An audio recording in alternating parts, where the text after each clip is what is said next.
Hello everyone, my name is Himeshwari Sahu from career competition academy. और हम लोग पढ़ रहे हैं एनसीईआरटी बुक का 12th का बोर्ड क्लास। ठीक है, जिसमें हम लोग पहुंचे अभी चैप्टर 2 में। मेल रिप्रोडक्टिव ऑर्गन कंप्लीट कर चुके हैं, फीमेल रिप्रोडक्टिव ऑर्गन कंप्लीट कर चुके हैं, स्पर्मेटोजेनेसिस भी हो चुका है। आज हम लोग क्या पढ़ेंगे? Structure of sperm. कल जो हमने क्या किया था, स्पर्मेटोजेनेसिस में स्पर्म बनाया था, स्पर्मेटो जो बनाया था, उसका स्ट्रक्चर कैसे होता है, वो कैसे मूवमेंट करता है, उसमें कौन कौन से हार्मोन्स पाया जाता है, ये सारा चीज हम लोग आज एनसीईआरटी की बुक से पूरा डिटेल पढ़ेंगे। क्लियर है? तो पहले हम लोग देख लेते हैं एनसीईआरटी के बुक में किसके स्ट्रक्चर के अकॉर्डिंग इसमें structure of sperm. It is a microscopic structure. Sperm क्या होता है? Microscopic structure. माइक्रोस्कोपिक मतलब क्या? स्पर्म को हम ऐसी नेकेड आई से नहीं देख सकते। क्लियर है?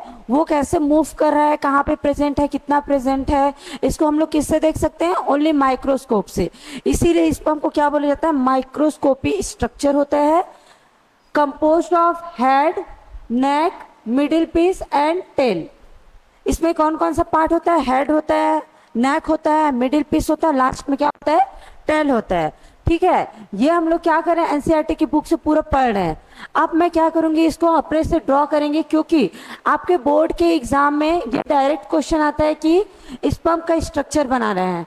क्लियर है? तो ये आपको आना चाहिए और नीट के लिए बहुत इंपॉर्टेंट है, क्योंकि हम लोग इसमें क्या कर रहे हैं? एनसीईआरटी को फुल कवर कर रहे हैं।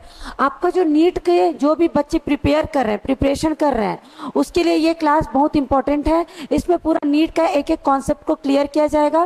बोर्ड के लिए तो है ही ये।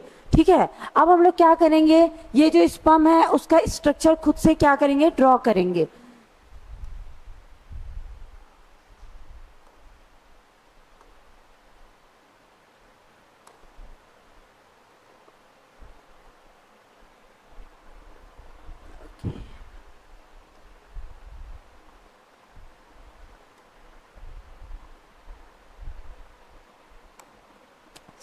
ठीक है, यहाँ पे देखते हैं स्ट्रक्चर ऑफ स्पर्म। स्पर्म में 4 पार्ट पाया जाता है, हेड, नेक, मिडिल पीस और टेल। ठीक है, इसका हेड कैसे होता है? हेड वाला पार्ट है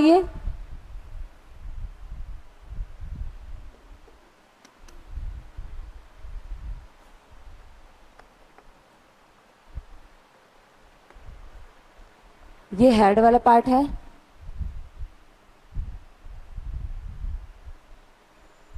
एक होता है मिडिल पीस और एक होता है क्या इसका? टेल वाला पार्ट। क्लियर है? ये क्या है? स्पर्म का स्ट्रक्चर। ये होता है हेड,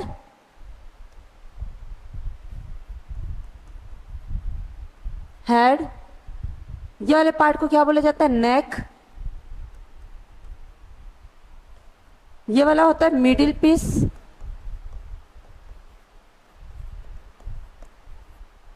ये जो लास्ट वाला पार्ट है इसको बोला जाता है टेल।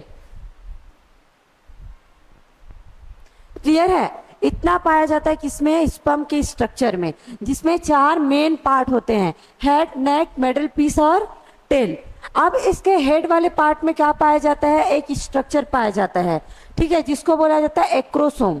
ठीक, एक्रोसोम क्या करता है? स्पर्म के हेड वाले पार्ट में पाया जाता है।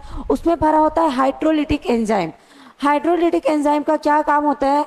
जैसे कि ये स्पर्म किसके पास जाएगा? अभी ओवम के पास। ओवम के लेयर को डिग्रेड करने के लिए इसमें क्या पाया जाता है? हॉर्मोन्स पाए जाते हैं, जिसको बोला जाता है एक्रोसोम। क्लियर है? एक्रोसोम यहाँ पे बना लेते हैं।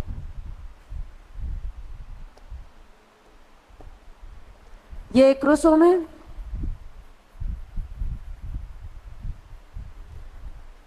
जो स्पर्म के हेड वाले रीजन में पाया जाता है। एनसीईआरटी में क्वेश्चन आ सकता है एक्रोसोम कहाँ पे पाया जाता है, कौन से रीजन में पाया जाता है स्पर्म के?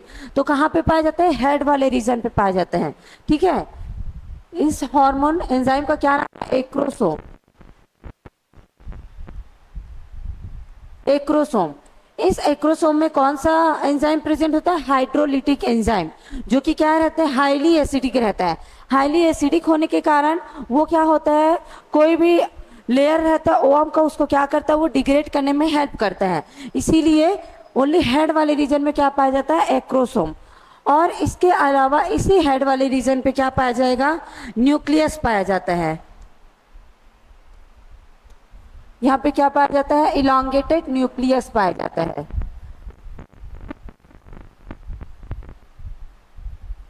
इलांगेटेड, ये क्या है? न्यूक्लियस। न्यूक्लियस क्या होते हैं? हेप्लॉइड होते हैं। ये मेन है ना, ये इंपॉर्टेंट क्वेश्चन बता रही हूं मैं कि न्यूक्लियस क्या होते हैं स्पर्म का? हेप्लॉइड होते हैं, ओनली एन होते हैं। ठीक है। अब क्या होता है, इसका जो फ्लैश, ये टेल वाला पार्ट है, वो क्या रहते हैं? हाईली एक्टिव रहते हैं। वो क्या करते हैं? राउंड राउंड घूमते हुए क्या करते हैं? आगे मूवमेंट करते हैं। स्पर्म क्या करता है? मूवमेंट करता है ना, किसके? फीमेल के यूट्रस में क्या करता है? ये मूवमेंट करता है। बहुत तेजी गति से क्या होता है? ये मूवमेंट करते हुए ओवम के पास जाता है। तो इसमें क्या चाहिए होता है? एनर्जी चाहिए रहता है। तो एनर्जी इसको कहाँ से मिलता है? एटीपी चाहिए, तभी ये क्या कर पाएगा? आगे मूवमेंट कर पाएगा। तो वो एटीपी इसको कहाँ से मिलता है? माइटोकॉन्ड्रिया से। ठीक है। हम लोग पहली क्लास में ये सारा सेल ऑर्गेनेल सारे पढ़ चुके हैं। माइटोकॉन्ड्रिया, माइटोकॉन्ड्रिया में कौन कौन सा स्ट्रक्चर होता है? उसमें एटीपी बनता है। इसीलिए माइटोकॉन्ड्रिया को क्या बोला जाता है? Power house of cell. वो किस में पाया जाता है? मिडिल पीस में। ठीक है। कहाँ पे पाया जाता है? मिडिल पीस में। ये ऐसे स्ट्रक्चर में पाया जाता है। ये माइटोकॉन्ड्रिया है।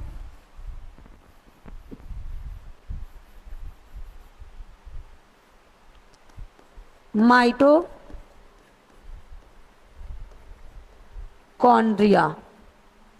यही माइटोकॉन्ड्रिया स्पर्म को मूवमेंट कराने में हेल्प करता है।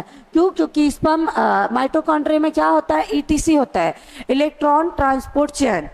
उसी में क्या बनाता है? ये एटीपी बनाता है बहुत सारे। अब वो एटीपी को यूज करके ये स्पर्म किस में हेल्प करता है? अपने मूवमेंट में, जिसके कारण ये क्या करता है? मूवमेंट करके आगे तक जा सकता है। अब ये जो माइटोकॉन्ड्रिया है वो एक अरेंजमेंट में पाया जा रहा है। ठीक है। ये नीट के क्वेश्चन में आया हुआ है कि माइटोकॉन्ड्रिया स्पर्म में कौन सा अरेंजमेंट में पाया जाता है? तो इस अरेंजमेंट का नाम क्या है? रिबन कर्ण। अरेंजमेंट का नाम क्या होता है? रिबन कर्ण अरेंजमेंट में पाया जाता है।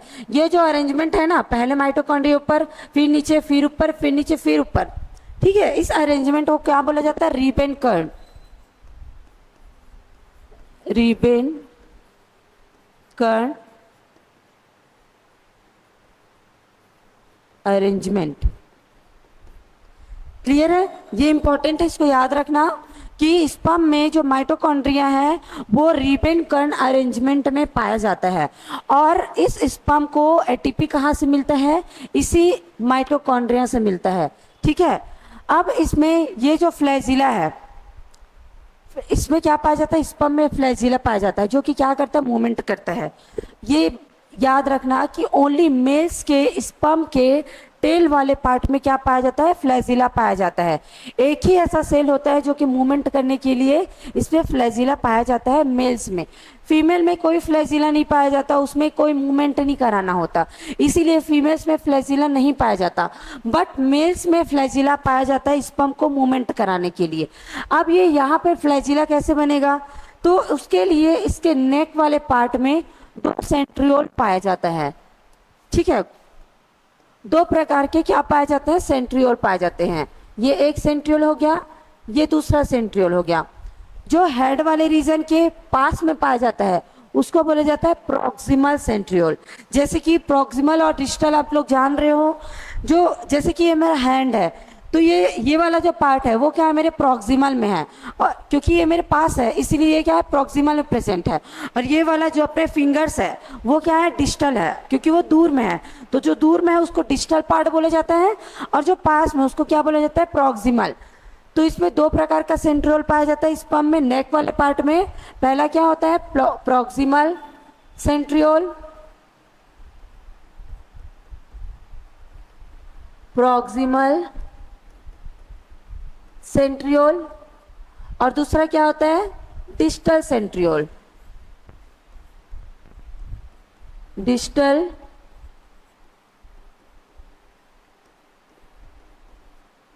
Distal centriole. अब ये जो डिस्टल सेंट्रियोल है वो क्या करता है, आगे ये जो नेक पीस है, सॉरी मिडिल पीस है ना, उसमें ये क्या करता है, डिस्टल प्रॉक्सिमल अपनी लंबाई में वृद्धि करता है, लेंथ में, और ये क्या बना लेता है, यहां से फ्लैजिला, यहां से बना लेता है फ्लैजिला। कौन, डिस्टल सेंट्रियोल। ये याद रखना ना, प्रॉक्सिमल सेंट्रियोल फ्लैजिला नहीं बनाता, कौन बनाता है फ्लैजिला, डिस्टल सेंट्रियोल। ये क्या है, फ्लैजिला।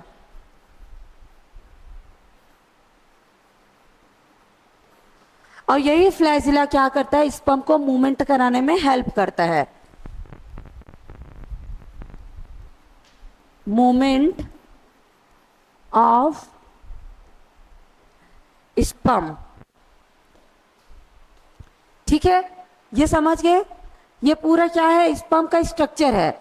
इसमें क्या इंपॉर्टेंट है, इसमें 3 पार्ट होते हैं, कौन कौन सा, हेड, मिडिल पीस और टेल। ठीक है, और हेड और मिडिल पीस के बीच में कौन सा पार्ट होता है, नेक वाला पार्ट होता है। इसमें क्या पाया जाता है, एक्रोसोम पाया जाता है। इस एक्रोसोम में क्या प्रेजेंट होता है, हाइड्रोलिटिक एंजाइम, जो कि क्या करता है, ओवम के आवरण को, उसके लेयर को क्या करता है, वो तोड़ने में, ब्रेक करने में, डिग्रेड करने में हेल्प करता है। इसमें क्या पाया जाता है, न्यूक्लियस पाया जाता है। किसमें पाया जाता है, हेड वाले रीजन में। और ये न्यूक्लियस क्या होता है, हैप्लॉइड होते हैं। क्लियर है। अब ये जो मिडिल पीस है उसमें क्या पाया जाता है, माइटोकॉन्ड्रिया। माइटोकॉन्ड्रिया में क्या बनता है, एटीपी बनता है। एटीपी को ये वाला sperm as a energy source क्या करता है, यूज करता है। एनर्जी किस लिए, क्योंकि इसको क्या चाहिए, मूवमेंट करना है। मूवमेंट करेगा तभी तो ये इस ओवम तक जा पाएगा। ओवम तक जा पाएगा तब वो क्या करेगा, फर्टिलाइजेशन करेगा, तब वहां पे जाइगोट बनेगा। इसीलिए इसको क्या चाहिए होता है, एनर्जी चाहिए रहता है। वो किससे मिलता है, माइटोकॉन्ड्रिया से। और इस मिडिल पीस में माइटोकॉन्ड्रिया कौन से अरेंजमेंट में पाए जाते हैं, रिबन कण अरेंजमेंट में पाया जाता है। क्लियर है। अब इस स्पर्म में 2 प्रकार के क्या मिलते हैं, सेंट्रियोल मिलते हैं। यही सेंट्रियोल, जिसका एक नाम क्या है, प्रॉक्सिमल, जो ऊपर की ओर हेड से जुड़ा हुआ सेंट्रियोल होता है उसको क्या बोला जाता है, प्रॉक्सिमल सेंट्रियोल। और जो मिडिल पीस से जुड़ा हुआ रहता है उसको क्या बोला जाता है, डिस्टल सेंट्रियोल। ये जो डिस्टल सेंट्रियोल है वही आगे जाकर के क्या बनाता है, फ्लैजिला बनाता है। और ये फ्लैजिला ओनली मेल्स में बनता है, ओनली नर में बनता है, फीमेल्स में नहीं पाया जाता। ठीक है, इतना क्लियर है। अब ये स्पर्म कहाँ पे बन रहा था, ये हम लोग अगली क्लास में पढ़ चुके हैं। फिर भी अगर आपको आइडिया नहीं है तो मैं यहाँ पे बता दे रही हूँ कि स्पर्म कहाँ पे बन रहा था, टेस्टिस में बन रहा था। ठीक है, ये क्या है, टेस्टिस है।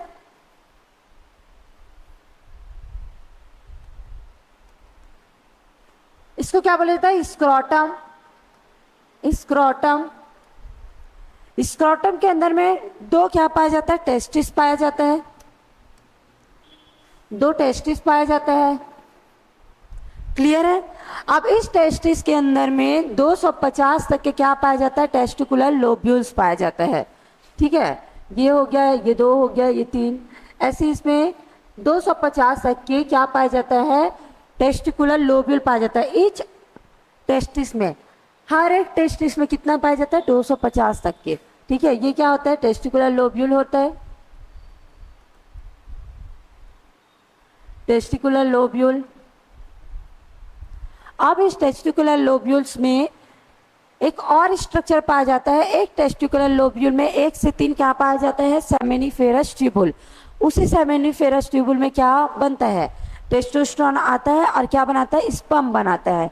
इसमें क्या पाया जाता है, सेमेनिफेरस ट्यूबुल। ठीक है, ये टेस्टिकुलर लोब्यूल है, उसमें क्या पाया जा रहा है, seminiferous tubule. Seminiferous tubules.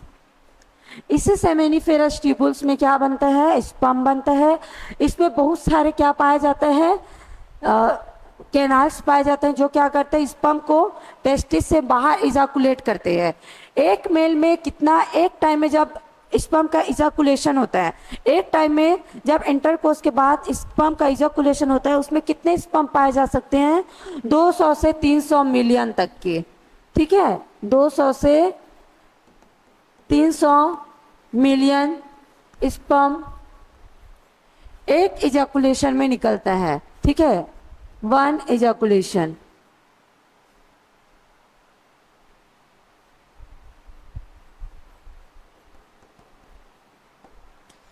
Clear है? एक बार में कितना, 200 से 300 मिलियन तक के स्पर्म क्या होते हैं, इजाकुलेट होते हैं। ठीक है, अब इस 200 से 300 तक के जितने भी क्या है स्पर्म है, उसमें से सिर्फ एक ही ऐसा स्पर्म होता है जो कि हाईली एक्टिव रहेगा, जो सबसे पहले ओवम के पास जाएगा, वही क्या कर सकता है, फर्टिलाइज कर सकता है ओवम को। इतना इसमें क्या होता है, कंपटीशन होता है। समझ लो, एक ही बार में 200 से 300 तक के क्या इजाकुलेट होता है, स्पर्म इजाकुलेट होता है एक बार में। अब उस 200 से 300 मिलियन स्पर्म में केवल एक स्पर्म क्या करता है, ओवम को जाकर के फर्टिलाइज करता है, और वही क्या बनाता है, जाइगोट बनाने में हेल्प करता है। क्लियर है ये इतना? अब हम लोग इसको एनसीईआरटी के बुक से पूरा लाइन टू लाइन क्या कर लेते हैं, पढ़ लेते हैं। क्लियर है?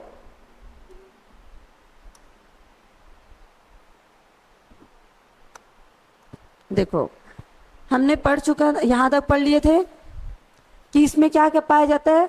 ये देखो, ये क्या है, स्पर्म का हेड वाला पार्ट है, ये नेक वाला पार्ट है, और ये क्या है, मिडिल पीस है, और ये क्या है, टेल वाला पार्ट है। ठीक, इसके हेड वाले पार्ट में क्या पाया जाता है, प्लाज्मा मेम्ब्रेन। क्योंकि एक्चुअल में क्या है, स्पर्म एक सेल है, तो कोई भी सेल है उसके ऊपर में क्या पाया जाता है, प्लाज्मा मेम्ब्रेन पाया जाता है ना। क्योंकि उसको क्या करना है, एक स्पेसिफिक स्ट्रक्चर प्रोवाइड करना है। ठीक है, उसको प्रोटेक्ट करने के लिए क्या पाया जाता है, इसमें प्लाज्मा मेम्ब्रेन पाया जाता है। प्लाज्मा मेम्ब्रेन के बाद इसमें और क्या पाया जा रहा है, देखो यहाँ पे एक्रोसोम। ये क्या है, एक्रोसोम, जो कि क्या है, हेड वाले रीजन के टॉप अपर लेवल पे पाया जाता है। ये पूछा जा सकता है कि इसमें नीट के क्वेश्चन में कि एक्रोसोम स्पर्म के अपर लेवल पे पाया जाता है कि नीचे, एंटेरियर साइड पे कि पोस्टेरियर साइड पे। तो एक्रोसोम कहाँ पे पाया जाता है, एंटेरियर साइड पे। ठीक है, एंटीरियर साइड। इतना क्लियर है? अब इसमें क्या पाया जाता है, न्यूक्लियस पाया जाता है, जो कि न्यूक्लियस में क्या होता है, क्रोमोसोमल मटेरियल। क्योंकि न्यूक्लियस में हमेशा देखियो आप लोग क्या पाया जाता है, उसमें डीएनए, डीएनए के अंदर में क्या होगा, क्रोमोसोम। समझ रहे हो?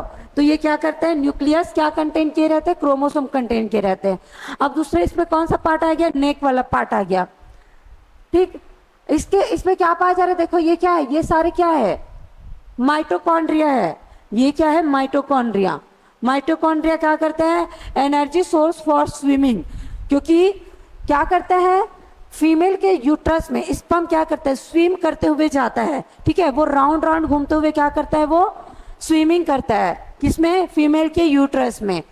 तो उसको क्या चाहिए, एनर्जी चाहिए। तो किससे मिल रही है, यही माइटोकॉन्ड्रिया से। ठीक है, अब इसमें क्या पाया जा रहा है, ये फ्लैजिला।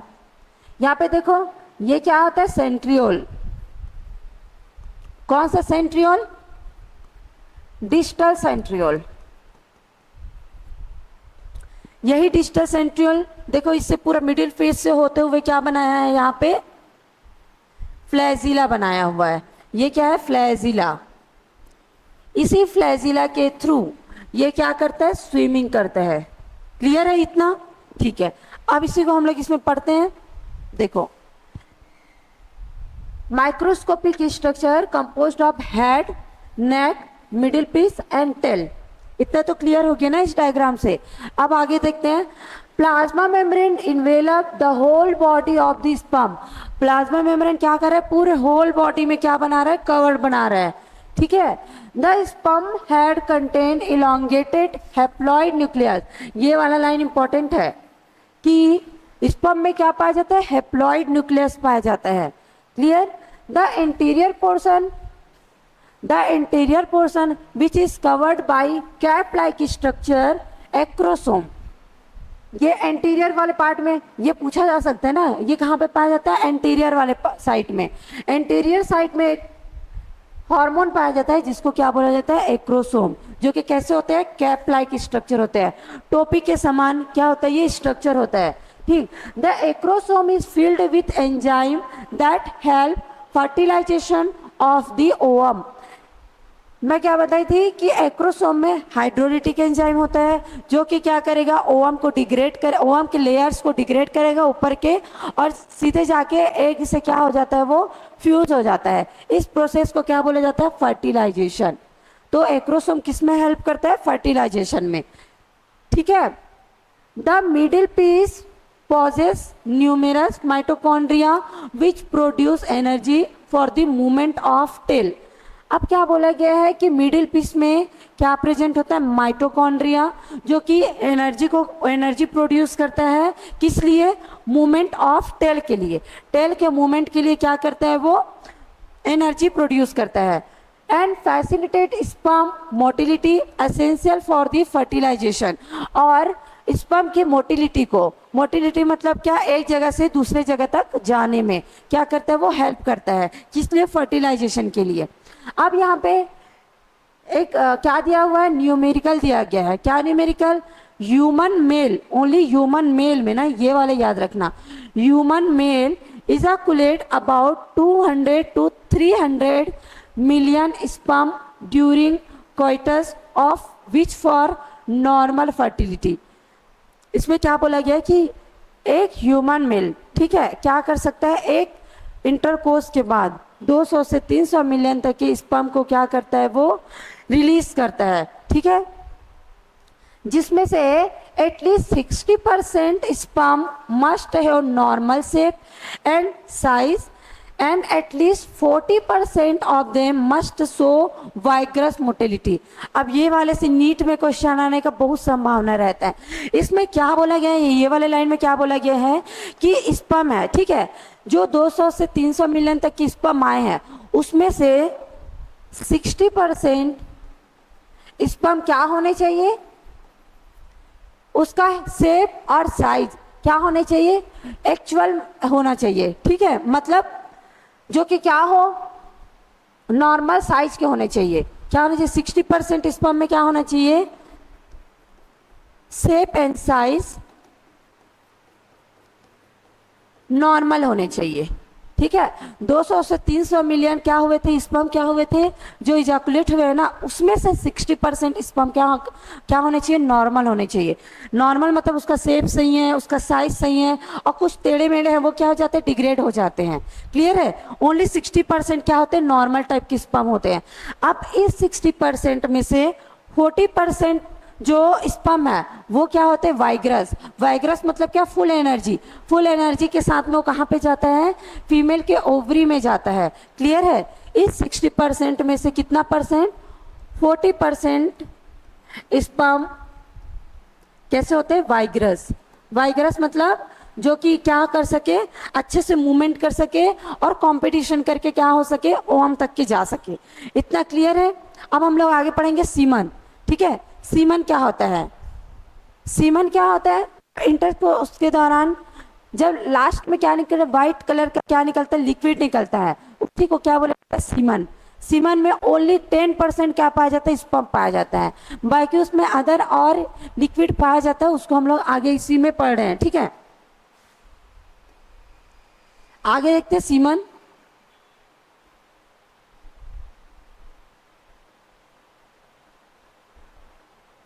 ठीक,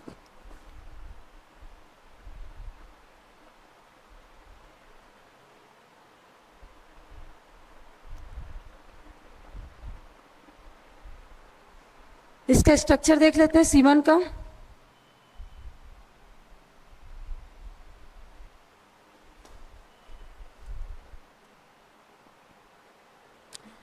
अभी हम लोग सीमन के बारे में पढ़े, जो कि क्या होता है, आपके बोर्ड के लिए बहुत इंपॉर्टेंट है। सीमन में क्या क्या प्रेजेंट होता है, बोर्ड में जैसे क्वेश्चन आया तो आपको ये पूरा लिखना है। एनसीईआरटी के बुक से मैं अभी जो भी आपको बताई हूँ, एक एक लाइन आपको लिखना है, और जो एक्स्ट्रा जो मैं बता रही हूँ वो भी क्या करके आना है, एक्स्ट्रा मार्क्स के लिए उसको लिख के आना है। क्लियर है, हम लोग देखते हैं क्या सीमन। सीमन में क्या पाया जाता है, ये लिख लेते हैं यहाँ पे।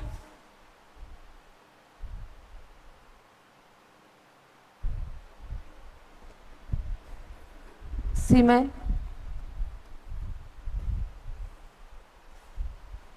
सीमेन क्या होते हैं? मिल्की लिक्विड होते हैं। ये क्या होते हैं? Milky liquid. क्लियर है? ये जो है वो क्या होता है? ये हो गया पेनिस। इसमें क्या पाया जाता है? यूरेथ्रा। यूरेथ्रा के थ्रू इसमें क्या होता है? जब इंटरकोर्स के लास्ट एंडिंग वाले पार्ट में क्या होता है? यहाँ से मिल्की लिक्विड निकलता है, ठीक है, जो कि कहाँ से आता है? ये टेस्टिस से आता है। क्लियर है? ये हम लोग पढ़ चुके हैं। इसी को क्या बोला जाता है? सीमन बोला जाता है। अब इस सीमन में क्या प्रेजेंट होता है? 10% क्या होता है? स्पर्म होता है। उसी को लिख लेते हैं। इसको मिटा दे रही हूं। इसमें लिखना आपके नोट्स में होना चाहिए। सीमन में क्या होता है? 10% स्पर्म, ठीक है, और 60% सेमिनल वेसिकल। ये जो मिल्की लिक्विड जो निकले रहता है ना, उसमें क्या होता है? 10% स्पर्म होता है और 60% क्या पाया जाता है? Seminal vesicle. बाकी के जो 30% है वो क्या बनाते हैं? प्रोस्टेट। प्रोस्टेट इसके बारे में जब मैं पढ़ा रही थी तो बताई थी कि उसका जो कलर है वाइट कलर, वो कौन किसके कारण होता है? ये प्रोस्टेट के कारण ही होता है।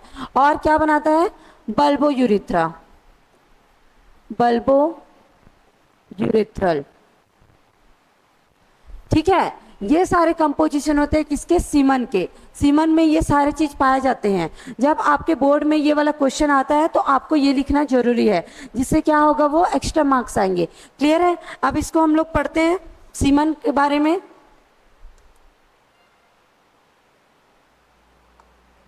देखो, sperm released from the seminiferous tubules are transported by the accessory ducts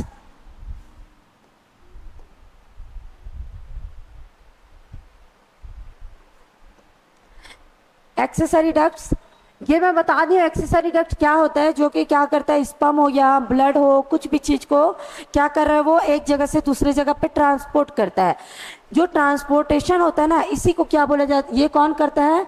accessory duct. Accessory duct जहां पाया मतलब वहां पे क्या हो रहा है? ट्रांसपोर्टेशन हो रहा है। ये आपके माइंड में क्लियर होना चाहिए। Secretion of epididymis. Secretion of epididymis, vast difference, seminal vesicle and prostate are essential for maturation and motility of sperm. जब हम क्या पढ़ रहे थे? टेस्टिस का स्ट्रक्चर पढ़ रहे थे, तो ये सब चीज को मैं बताई थी कि एपिडाइडेमिस में क्या होता है? Storage of sperm. Storage of sperm. Vast difference क्या करते हैं? ये जो एपिडाइडेमिस में स्पर्म स्टोर हुआ है उसी को क्या करते हैं? ये यूरेथ्रा में लेके जाता है, ठीक है। कौन? Vast difference. सेमिनल वेसिकल क्या होता है? उसमें लिक्विडी पार्ट को डालता है, सीमन डालता है, ठीक है। प्रोस्टेट क्या करता है? उसमें कलर स्मेल प्रोवाइड करता है प्रोस्टेट। ये सारे क्या करते हैं? स्पर्म के क्या उसको मैच्योर करता है और उसके मोटिलिटी में हेल्प करता है। The seminal plasma along with the sperm constitute the semen. अब इसी को क्या बोला जाता है? उसमें प्लाज्मा मिला हुआ है, स्पर्म मिला हुआ है, सारे एपिडाइडेमिस, वाइट डिफरेंस सारे मिलकर के क्या बनाते हैं? सीमन बनाते हैं। The functions of male sex accessory duct and gland are maintained by the testicular hormone androgen. Androgen क्या होता है? उसके एग्जाम्पल में टेस्टोस्टेरोन। टेस्टोस्टेरोन सबसे महत्वपूर्ण हार्मोन होते हैं किसमें? मेल्स में, क्योंकि टेस्टोस्टेरोन हार्मोन आ रहा है तभी वो क्या बन रहा है? मेल बन रहा है। उसके आवाज में क्या हो रहा है? चेंजेस आ रहा है, मोटा हो रहा है, हाइट इंक्रीज हो रहा है, उसके मसल्स डेवलप हो रहे हैं, उनके में हेयर आ रहा है। ये सारा किसके कारण होता है? टेस्टोस्टेरोन के कारण होता है। उनका अपर लेवल को थोड़ा सा वाइड रखता है और नीचे क्या रहता है? थोड़ा सा नैरो रखता है। तो जो मेल बॉडी है उसको कौन बना रहा है? उसको कौन कंट्रोल कर रहा है? टेस्टोस्टेरोन। तो टेस्टोस्टेरोन मेल बॉडी के लिए सबसे ज्यादा इंपॉर्टेंट रहता है। ठीक है, इतना पूरा क्लियर हो गया स्ट्रक्चर ऑफ स्पर्म। ठीक, अब हम लोग इसमें देखते हैं oogenesis। oogenesis क्या होता है? oogenesis का मतलब क्या होता है? मैच्योर फीमेल गैमिट का बनना, उसको क्या बोला जाता है? oogenesis। इसके बारे में हम लोग अभी पढ़ते हैं, थोड़ा सा इसका इंट्रो दे देती हूँ, फिर इसको नेक्स्ट क्लास में हम लोग क्या करेंगे, कंप्लीट करेंगे। oogenesis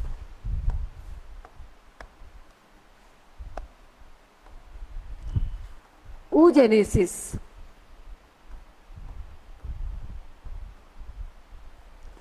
ठीक है। oogenesis, जेनेसिस मतलब क्या होता है? टू प्रोड्यूस, और ओ मतलब क्या होता है? ओवम। ठीक है, ओवम का प्रोडक्शन, इसको क्या बोला जाता है? oogenesis, formation of ovum, formation of ovum, इसको बोला जाता है oogenesis। देखो, oogenesis फीमेल में कब होता है? जैसे कि मैं क्या बताई थी, स्पर्मेटोजेनेसिस। स्पर्मेटोजेनेसिस इसमें पाया जाता है, मेल से पाया जाता है। स्पर्मेटोजेनेसिस में क्या बनता है? स्पर्म बनता है, जो कि मेल गैमिट होता है। oogenesis में क्या बनेगा? ओवम बनेगा, जो कि क्या होता है? फीमेल गैमिट होता है। स्पर्मेटोजेनेसिस कब हो रहा था मेल में? स्पर्मेटोजेनेसिस ये कब हो रहा था मेल में? प्यूबर्टी के टाइम। क्लियर है ना? ये कब बन रहा था? प्यूबर्टी के टाइम। प्यूबर्टी मीन्स क्या? 12 टू 13 ईयर। क्या, जब एक बॉयज हो जाता है तब उसमें क्या आता है? प्यूबर्टी आता है। तब उसमें हाइपोथैलेमस से एक हार्मोन रिलीज हुआ था, कौन सा? Gonadotropin releasing hormones. वो क्या करता है? पिट्यूटरी ग्लैंड को क्या करता है? सिग्नल भेजता है कि अब इसमें क्या करना है? ल्यूटिनाइजिंग हार्मोन और फॉलिकल स्टिमुलेटिंग हार्मोन को क्या करना है? सीक्रेट करना है। ये दोनों हार्मोन्स जाते हैं किसमें? ये 13 ईयर के बॉयज के टेस्टिस में। अब वहाँ पे क्या होता है? जो ल्यूटिनाइजिंग हार्मोन्स है वो लीडिक सेल को क्या करते हैं? स्टिमुलेट करते हैं कि क्या बनाए? एंड्रोजन बनाए। और जो FSH है वो क्या करता है? सर्टोली सेल को स्टिमुलेट करता है कि वो क्या बनाए? एंड्रोजन बाइंडिंग सेल बनाए। ये सारा किस में हो रहा था? स्पर्मेटोजेनेसिस में। उसके बाद इसमें क्या बन जा रहा था? स्पर्म बन रहा जा रहा था। ये किस में हो रहा था? 13 ईयर में। ठीक है, बट oogenesis किस में होता है? ओनली फीमेल्स में। ठीक है, ये किस में होता है? फीमेल्स में। लेकिन oogenesis होने के लिए 12 से 13 साल होने की जरूरत नहीं होती, किसमें? फीमेल्स में। ये कब होता है? oogenesis कब स्टार्ट हो जाता है? जब खुद जो फीमेल है वो फीटस स्टेज में रहता है। समझ रहे हो? जब क्या होता है? फीमेल कौन सी स्टेज में रहता है? फीटस स्टेज में रहता है। मतलब वो अपने मम्मी के कोख में जब रहता है तब ही उसमें क्या स्टार्ट हो जाता है? oogenesis, ओवम का बनना स्टार्ट हो जा रहता है। क्लियर है? इसी को हम लोग क्या करेंगे? डिटेल इसके बारे में पूरा पढ़ेंगे। oogenesis बहुत बड़ा टॉपिक है, इसके लिए एक क्लास और होगा। ठीक है, उसको हम लोग नेक्स्ट क्लास में पढ़ेंगे। अभी तक हमने क्या किया? पूरा NCERT को एक एक लाइन हमने कवर कराया है। इसमें अगर आपको कोई भी लाइन में थोड़ा सा भी कुछ कंफ्यूजन हो रहा है तो उसको आप जरूर कमेंट करिए। अगर आपको मेरा ये लेक्चर अभी पसंद आया तो लाइक करें, सब्सक्राइब करें चैनल को। क्लियर है? Thank you.